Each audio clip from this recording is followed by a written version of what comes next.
Hi everyone, Ohayo gozaimasu. Welcome! This channel is for Japanese learners of English. Kiyomo shadowing no lesson wo yarakimashou. Listen to today's real native conversation. Focus on the rhythm and shadow along. Practice daily to master tango, bunpao, hatsuan, and rhythm.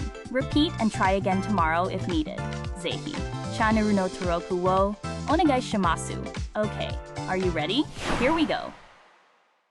So you've got a project and you're thinking, when exactly is this thing due, right? It's a common question, especially in the workplace, but it's also a good question to ask yourself in daily life. Absolutely. And there are several ways to communicate these deadlines. It's not just about saying a date, but understanding the level of urgency you need to convey. Exactly. So let's get into it. How can you tell a team, hey, this project needs to be done by next Friday, for example? Well, the most straightforward way is to use the due date is next Friday. It's clear and to the point, and it uses the term due date, which is like a formal way of saying when something is expected. And due date can be used in various situations like payment due dates, deliverables, reports, etc., right? Yeah, exactly. And you can also use deadline. The deadline is next Friday. It communicates the same idea, but with a little more finality, like there's no wiggle room. So due date is like, this is when it's expected, and deadline is more like, this is when it absolutely must be done. Precisely. Deadline is more the final, unmovable point. And then there are other ways, like this is due by next Friday, which is also pretty common. Right. That's when you want to emphasize the submission aspect. What if, for example, you just want to give a firm instruction or directive that something must be completed by then? Then you could say, please finish this work by next Friday. This is more direct and action-oriented. It leaves no room for misinterpretation, you know? Makes sense. So those are great for specifying the date. But what if you want to use the word deadline a bit more loosely?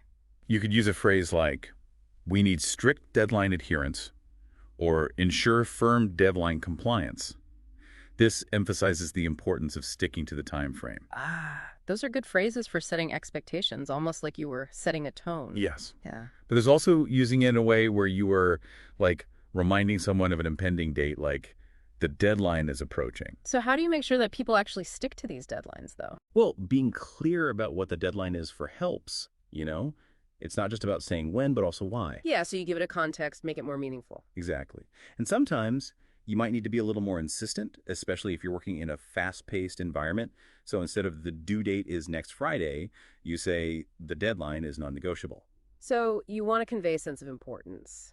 And it's not just spoken conversation, you know? How does it all translate to emails and other written formats? In emails, you would use phrases like, please submit the documents by date, or the deadline for submission is date. Keep it clear and concise, and use due date or deadline as appropriate to the specific context. Got it. And if you need to reconfirm that deadline, how would you do that in an email? You could say, I would like to remind you that the design specifications are due on date by time. And you could also add something like, if you will not be able to meet the deadline, please feel free to ask me. Oh, that's a great way to show you are available if there are any issues. What if something's gone past due, though? You could use the term overdue, like the payment is overdue.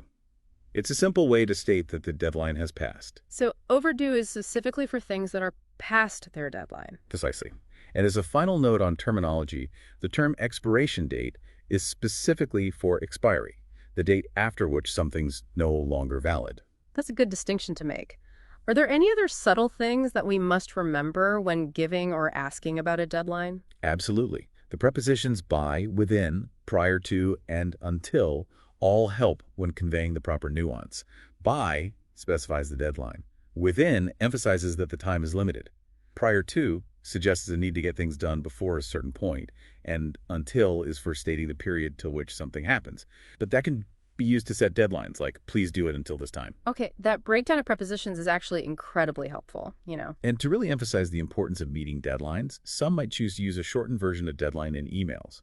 EDL or EDL are sometimes used, though more informally, to denote deadline. Okay, that's super helpful. So to wrap it up, specifying a deadline is more than just stating a date.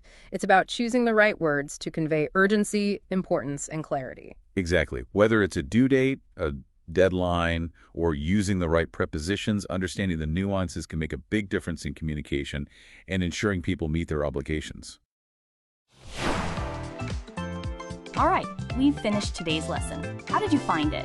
理解できない部分はありませんでしたか? Repeat and try again tomorrow if needed. Please let me know your 感想 or request in the comments. ぜひチャンネルの登録をお願いします.